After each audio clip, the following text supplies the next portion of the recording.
Bismillahirrahmanirrahim. Assalamualaikum warahmatullahi wabarakatuh. Innal hamdalillah nahmaduhu wa nasta'inuhu wa nastaghfiruh wa na'udzu billahi min shururi anfusina wa min sayyiati a'malina. Man yahdihillahu fala mudilla lahu wa man yudlil fala hadiya lahu. أشهد أن لا إله إلا الله وحده لا شريك له وأشهد أن محمدا عبده ورسوله يا أيها الذين آمنوا اتقوا الله حق تقاته ولا تموتن إلا وأنتم مسلمون يا أيها الناس اتقوا ربكم الذي خلقكم من نفس واحدة وخلق منها زوجها وبث منهما رجالا كثيرا ونساء واتقوا الله الذي تساءلون به والأرحام إن الله كان عليكم رقيبا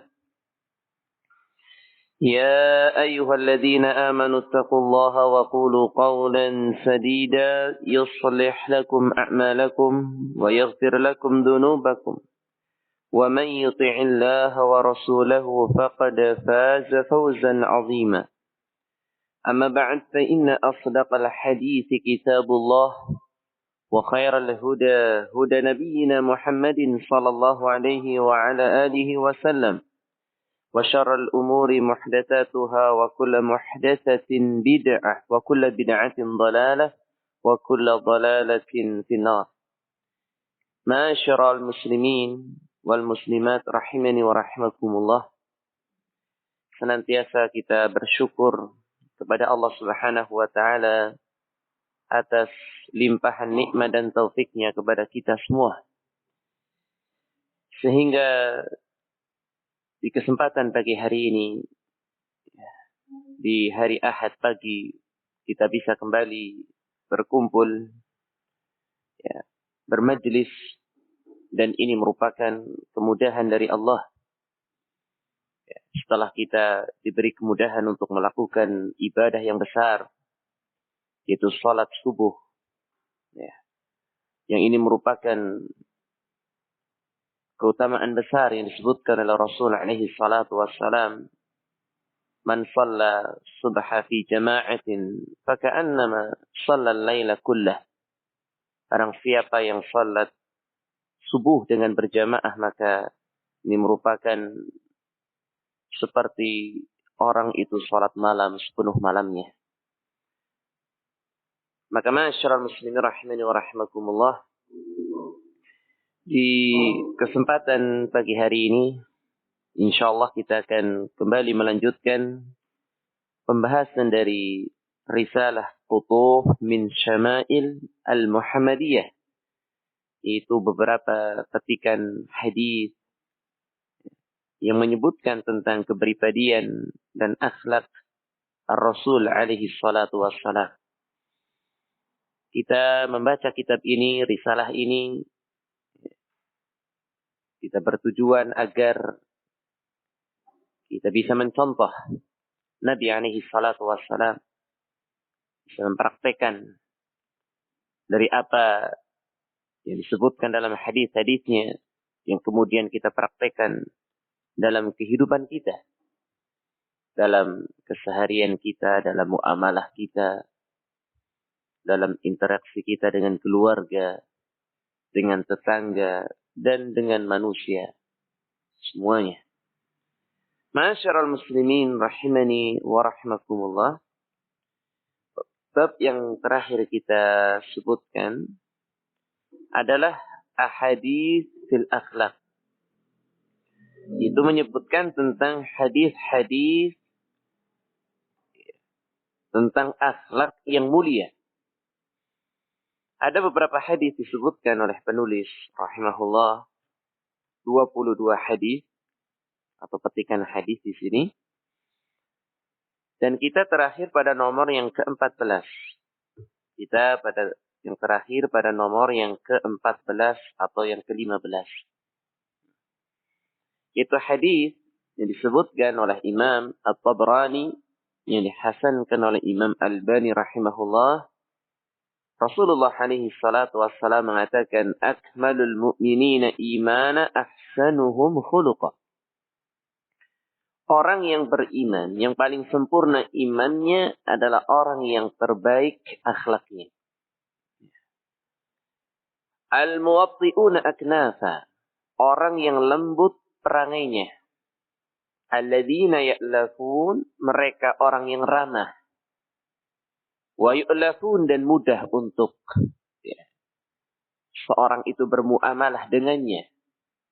Tidak ada kebaikan bagi orang yang tidak ramah, tidak pula mudah untuk diajak bermuamalah. Dan telah kita sebutkan bahwa di antara akhlak yang baik dalam seorang itu bermuamalah dengan manusia itu adalah qarib. Seorang itu dekat. Dekat dengan manusia dengan kebaikan-kebaikan yang dia berikan. Dekat dengan manusia dengan akhlak yang dia miliki. Dengan akhlak yang baik. Mudah bergaul. Ya. Dia mencurahkan apa yang dia bisa berikan kepada manusia. Qarib. Orang yang dekat. Sahal, orang yang mudah dalam bermuamalah. Baik, ma'asyiral muslimin rahimakumullah. Ini yang terakhir yang kita sebutkan. Dan di sini ma'asyiral muslimin rahimakumullah, kita juga mendapatkan pelajaran. Hendaklah seorang itu ketika bermuamalah dengan manusia, apakah dengan istrinya, apakah dengan orang-orang yang dekat dengannya, keluarga, kerabat, anak, hendaklah itu dia menjaga dari perkara-perkara yang akan menjadikan dia lari dari dirinya. Hendaklah dia itu menjaga dari perkara-perkara yang bisa menjadikan orang-orang yang dekat dengan itu lari dari dia. Tidak suka kepadanya. Mungkin dengan akhlak yang jelek, perangai yang buruk. Maka hendaklah yang seperti ini dijaga. Ya. Ma'asyiral muslimin rahimakumullah, kita lanjutkan hadis berikutnya. Dan hadis ini juga telah kita sebutkan kalau nggak salah kemarin terakhir. Su'ila Rasulullah alaihi salatu wassalam an aktsari ma yudkhilun nasal jannah. Nabi alaihi salatu wassalam ditanya tentang perkara yang paling banyak memasukkan seorang hamba ke dalam surga. Maka Rasul alaihi salatu wassalam mengatakan taqwallah wa husnul khuluq. Perkara yang paling banyak memasukkan seorang hamba ke dalam surga adalah bertakwa kepada Allah. Jelas. Ya, orang yang bertakwa kepada Allah, Allah siapkan untuknya surga. Bahkan betapa banyak ayat dalam Al-Quran ketika Allah Subhanahu wa Ta'ala menyebutkan tentang sifat-sifat surga. Di antara sifat yang pertama yang Allah sebutkan, yang surga itu disiapkan untuk mereka adalah u'iddat lil muttaqin. Surga itu disiapkan untuk orang-orang yang bertakwa. yakni orang yang berupaya menjalankan segala apa yang diperintahkan oleh Allah dan meninggalkan segala apa yang dilarang oleh Allah Subhanahu wa taala. Itu orang yang bertakwa. Ya, orang yang bertakwa itu adalah orang yang menjalankan perintah-perintah Allah.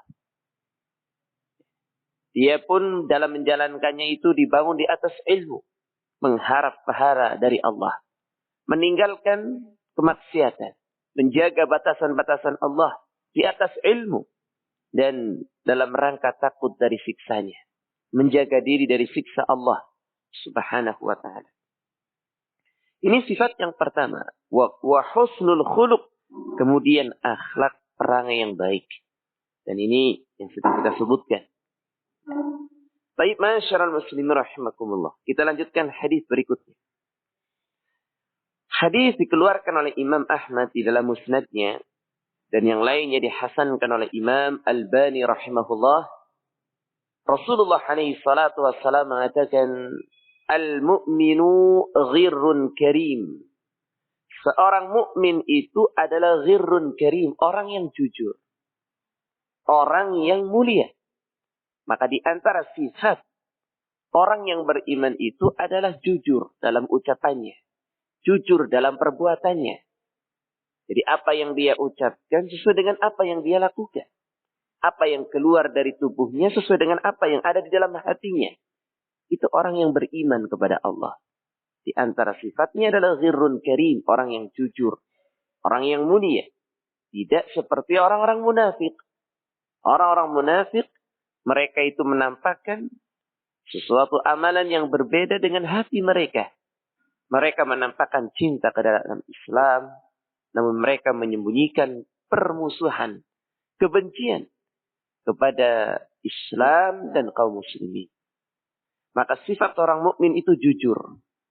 Ya. Jadi apa yang dia tampakkan sesuai dengan apa yang ada di dalam hatinya.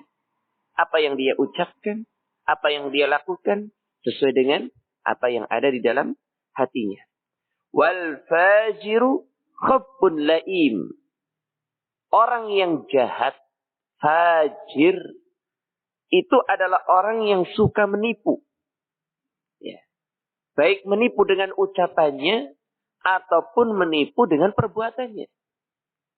Ya. Seperti sifat orang-orang munafik. Fajir, khabbun, suka menipu, jahat. Ya. Tidak memiliki kelembutan dengan manusia, orang yang jahat. Ini sifat orang yang beriman, orang yang jujur, orang yang lembut. Kemudian hadis berikutnya, masyarul muslimin rahimakumullah. Hadis yang ke-17 dalam bab ini. Itu hadis yang dikeluarkan oleh Imam At-Tirmidzi. Ya, disebutkan oleh Imam Albani dalam Mishkah. Annahu hasanun li ghairi. Hadis hasan. Li ghairi. Al-mu'minuna hayyinuna layyinuna kal jamalil anf. Kata Rasulullah alaihi salatu wassalam, orang yang beriman itu adalah orang yang hayyin. Orang yang mudah. Ya, sahal. Dalam bermuamalah. Tidak sulit untuk diajak bermuamalah. Tidak sulit untuk diajak musyawarah. Orang yang mudah. Ya. Selagi itu adalah perkara yang mubah, maka dia mubah. Dia mudah dalam bermuamalah. Bukan dalam perkara yang haram, bermudah-mudahan. Bukan. Mudah dia. Layyin, orang yang lembut. Orang yang lembut. Ramah. Memiliki perangai yang baik. Kal jamalil anf. Seperti onta yang jinak. Seperti onta yang jinak. Itu orang yang beriman. Orang yang mudah. Orang yang lembut. Seperti onta yang jinak. In qida in qad. Jika onta itu diikat, maka onta itu pun tunduk. Sesuai dengan perintah pemiliknya. Ya. Ditarik kemanapun dengan ikatannya itu, dia tunduk. Itu onta yang jinak. Demikian juga seorang mukmin. Ya. Ketika ditunjukkan kepada yang hak, ketika diarahkan kepada kebaikan, hayyin, dia mudah. Ya. Tidak menolak al-haq. Ya. Dia menerima al-haq. Dan tidak merendahkan manusia. Berbeda halnya dengan orang-orang yang sombong. Ya. Orang yang sombong adalah orang yang menolak al-haq. Dan mereka di waktu yang sama merendahkan manusia. Wa in unikha istanakha. Maka jika onta itu diderumkan, maka onta itu pun akan berderum. Akan merendah. Itulah kondisi gambaran seorang mukmin yang disebutkan oleh Rasul alaihi salatu wassalam, seperti halnya onta yang jinak, yang mudah dalam bermuamalah, yang lembut dalam bermuamalah, tidak sulit. Ya. Kita saja memiliki hewan piaraan yang itu mungkin sulit untuk kita kondisikan. Itu perkara yang berat. Demikian juga ketika kita bermuamalah dengan manusia. Apalagi itu seorang mukmin. Ya, sulit diajak ini, sulit diajak itu, sulit. Ya. Maka sifat seorang mukmin masyarul muslimin adalah hayyin layyin. Orang yang mudah dan orang yang lembut. Ya. Orang yang kepenakan. Yang ke-18 sekarang. Kita masuk ke hadis yang ke-18. Itu hadis yang dikeluarkan oleh Imam Ahmad di dalam musnadnya. Dan dihasankan oleh Al-Hafidh Ibnu Hajar dalam Fathul Bari.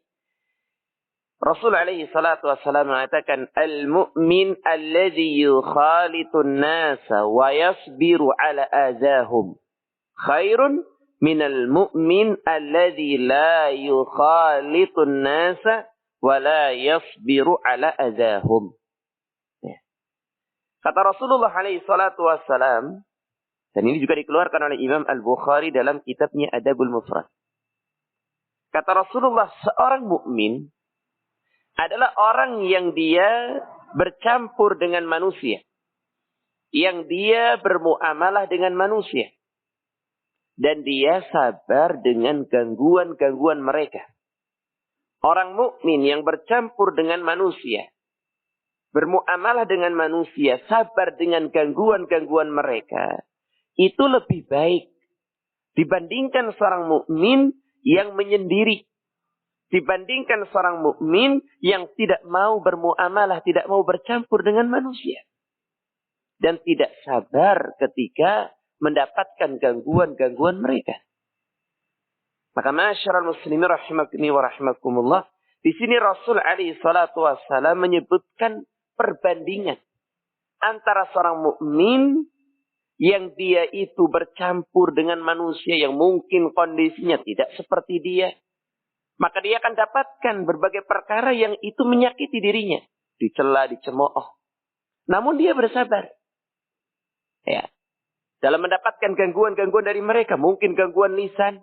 Mungkin gangguan perbuatan. Ya. Dia bersabar. Itu lebih baik. Dibandingkan seorang mukmin yang lari dari mereka. Yang menyendiri. Tidak mau mendapatkan gangguan dari mereka. Ya. Walaupun keduanya sama-sama mukmin, namun mukmin yang pertama itu lebih baik. Ya, mukmin yang pertama lebih baik karena dia memiliki sifat sabar.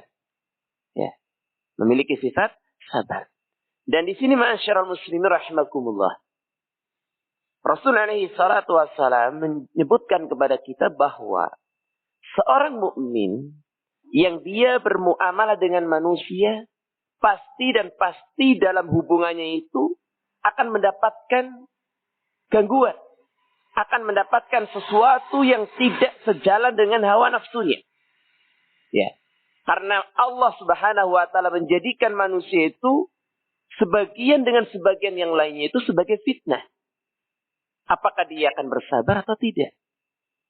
Seorang istri bisa jadi menjadi ujian bagi seorang suami. Seorang suami bisa menjadi ujian bagi sang istri. Demikian Allah jadikan manusia, sebagian mereka dengan sebagian yang lainnya menjadi fitnah. Maka barang siapa yang tetap bermuamalah dengan mereka, bermuamalah dengan manusia dan sabar ketika mendapatkan gangguan-gangguan mereka, itu lebih baik. Dibandingkan seorang mukmin yang sendiri tidak mau bercampur dengan mereka dengan alasan akan mendapatkan sekian banyak gangguan tadi. Dan di sini ma'asyiral muslimin rahimani wa rahimakumullah, juga mendidik kita agar kita lebih banyak berlapang dada. Ya. Kita bergaul dengan manusia. Yang kata Rasulullah SAW, sifat mereka itu senang dan sering terjatuh dalam kesalahan. Kullu bani Adam khata' wa khairu khata'ina tawabun. Setiap manusia itu, setiap anak Adam itu sering berbuat salah. Baik salah dalam ucapan, salah dalam perbuatan, dan sebaik-baik mereka adalah orang yang bertaubat. Maka sikap orang yang dalam menghadapi kesalahan tersebut adalah sabar. Menasehatinya, memaafkannya. Dan itu nanti akan diajarkan pada sifat berikutnya. Maka masyarakat muslimin, rahimani wa rahimakumullah. Kata Rasulullah, seorang mukmin yang tegar, yang tabah. Ya, dalam menghadapi kondisi manusia yang mungkin berbeda-beda. Ya. Baik ada ucapannya yang kasar, ucapannya yang seperti ini, perbuatannya yang seperti itu. Dia sabar. Itu lebih baik kata Rasulullah dibandingkan seorang mukmin yang tidak mau bercampur dengan manusia dan tidak sabar dengan gangguan-gangguan mereka. Ya. Apalagi ketika seorang mukmin itu ingin menegakkan yang hak, ingin menampakkan yang sunnah, ingin menampakkan ajaran yang hak dari Rasul alaihi salatu wassalam. Tentu hal ini lebih ujian demi ujian akan dia dapatkan. Rintangan demi rintangan dia akan hadapi. Dan itu adalah sunnatullah. Ya. Kita lihat manusia yang terbaik dalam hal ini. Rasul alaihi salatu wassalam adalah manusia yang terbaik. Namun Rasul alaihi salatu wassalam juga banyak memiliki musuh. Banyak orang yang benci kepada Rasul dari kalangan kaum musyrikin. Banyak orang yang ingin mencelakakan Rasulullah. Banyak orang yang kemudian menyakiti Rasul dengan ucapannya, dengan perbuatannya. Kita lihat bagaimana perjalanan Nabi alaihi salatu wassalam dalam menyebarkan Islam. Banyak gangguan, rintangan di tengah jalan. Bahkan mereka kaum musyrikin sepakat untuk mencelakakan Rasul. Menghilangkan Rasul dari permukaan bumi ini, membunuhnya. Itu mereka. Namun Rasul tetap bersabar. Tidak kemudian lari dan mengurungkan diri dari dakwah, tidak. Tetap mengamalkan, mendakwahkan al-haq, menyebarkan tauhid, menghadapi apa yang ada pada mereka. Dan sabar tentunya, masyarul muslimin, rahimani wa rahimakumullah. Dan setiap kali tingkat keimanan seorang itu meninggi, tingkat kesemangatan seorang itu dalam mengamalkan Islam itu semakin kuat, maka ujian dia pun semakin berat. Ya. Demikian masyarul muslimin rahimakumullah, sunnatullah.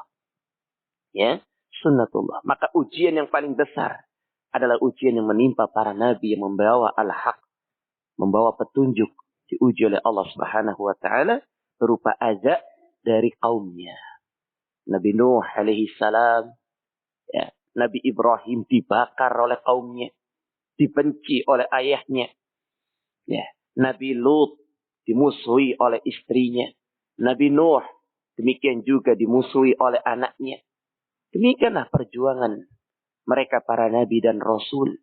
Ya, mau tidak mau mereka harus menegakkan tauhid, harus berhadapan dengan manusia, bermuamalah dengan mereka.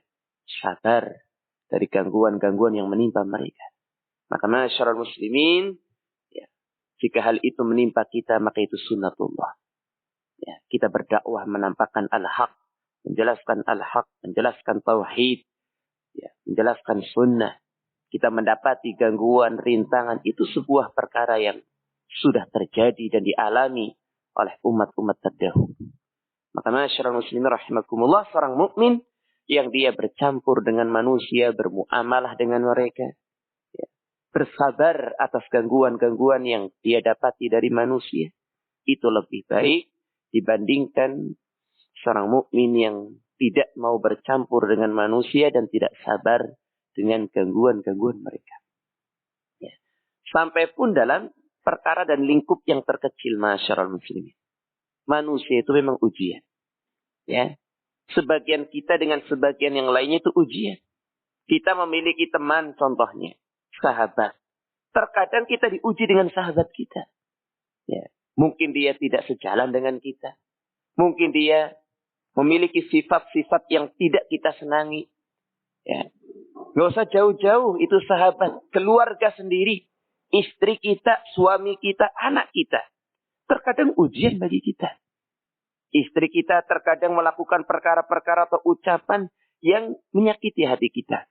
Demikian juga sebaliknya suami, anak terlebih. Terkadang anak melakukan perkara-perkara yang menjadikan hati orang tua itu marah. Ujian. Waja'alna ba'dakum li ba'din fitnatan atasbiru, kata Allah. Kami jadikan sebagian kalian dengan sebagian yang lainnya sebagai fitnah. Apakah kalian akan bersabar? Maka masyarul muslimin, hadis ini ya menjelaskan perbandingan seorang mukmin yang sabar dalam bermuamalah dengan manusia itu lebih baik. Ya, dibandingkan seorang mukmin yang menyendiri, tidak mau bergaul dengan manusia. Hadis yang berikutnya, hadis yang ke-19 dalam bab ini. Hadis yang dikeluarkan oleh Imam Ahmad, dihasankan oleh Imam Albani rahimahullah. Rasul alaihi salatu wassalam mengatakan, "Ala unabbi'ukum bi khiyarikum." Maukah aku beritakan kepada kalian orang yang terbaik di antara kalian? Maukah aku beritakan kepada kalian orang yang terbaik di antara kalian? Qalu bala. Maka para sahabat mengatakan, tentu ya Rasulullah. sampaikan kepada kami. Ya. Kalau bahasa kita ya, tentu ya Rasul, sampaikan hal itu kepada kami. Maka Rasulullah SAW mengatakan, khiyarukum aqwalukum a'mara wa ahsanukum akhlaqa. Kata Rasulullah, orang yang terbaik di antara kalian itu adalah orang yang paling panjang umurnya, paling baik akhlaknya. Itu seorang mukmin yang orang yang terbaik adalah orang yang memiliki umur yang panjang. Allah berikan taufik dalam umurnya itu akhlak yang mulia. Memiliki amalan-amalan yang saleh. Baik akhlak terhadap Allah, akhlak terhadap sesama manusia. Ya. Dan itu seperti hadis yang disebutkan oleh Rasul alaihi salatu wassalam, khairun nas, ya. Apa? Man tala umruhu wa hasuna amaluh. Ya. Sebaik-baik manusia itu adalah orang yang panjang umurnya, baik amalnya. Itu manusia yang baik. Khairun nas, baik-baik manusia itu adalah orang yang panjang umurnya, Allah berikan kepadanya umur yang panjang, bukan berhenti di situ. Ya. Jadi umur yang panjang itu bisa menjadi kebaikan, bisa menjadi kejelekan. Ketika tidak dilanjutkan yang berikutnya, wa hasuna amaluh, baik amalnya. Ketika umur yang Allah berikan kepadanya itu dia gunakan dalam kebaikan. Dia benar-benar memperhatikan waktu-waktu demi waktu yang dia miliki. Hari demi hari yang berlalu pada dirinya. Dia selalu memperhatikan apakah kebaikan apa yang aku lakukan di hari ini. Kebaikan apa yang akan aku lakukan. Terus seperti itu dia mengkoreksi dirinya. Ini seorang mukmin yang terbaik. Khairun nas man tala umruhu wa hasuna amaluh. Seperti hadis ini. Khiyarukum atwalukum a'mara wa ahsanukum akhlaqa. Orang yang terbaik di antara kalian adalah yang panjang umurnya, yang baik akhlaknya, yang baik amalnya. Sebaliknya ma'asyiral muslimin rahimakumullah. Wa syarrun nas man tala umruhu ya, wa syarr amaluh. Ya, wasi'a amaluh. Sejelek-jelek manusia itu adalah orang yang panjang umurnya namun jelek amalannya. Dipanjangkan umurnya bukan kemudian mendekatkan diri kepada Allah, menjauh. Ya, jadi umur yang dia miliki itu sebagai apa? Istidraj bagi dia. Ya. Sebagai sarana dia semakin jauh dari Allah. Ya. Semakin banyak melakukan kemaksiatan, perkara-perkara dosa. Maka masyarakat muslimin rahimani wa rahimakumullah. Jadi semua apa yang kita miliki dari nikmat Allah subhanahu wa ta'ala. Apakah itu umur. Umur itu termasuk nikmat. Apakah itu kesempatan, kesehatan, harta. Itu bisa menjadi kebaikan bagi kita. Sebaliknya juga bisa menjadi kejelekan bagi kita. Istidraj dari Allah. Ya, oleh karena itu kata para ulama. Ya. Kullu ni'matin la tuqarribuka minallah fahuwa baliyah. Semua kenikmatan yang tidak mendekatkan diri engkau kepada Allah. Maka itu hakikatnya adalah baliyah. Itu bencana. Semua kenikmatan yang tidak mendekatkan dirimu kepada Allah. Itu adalah bencana dari Allah. Istidraj dari Allah subhanahu wa ta'ala. Kesehatan itu nikmat. Bisa menjadi nikmat yang sesungguhnya manakala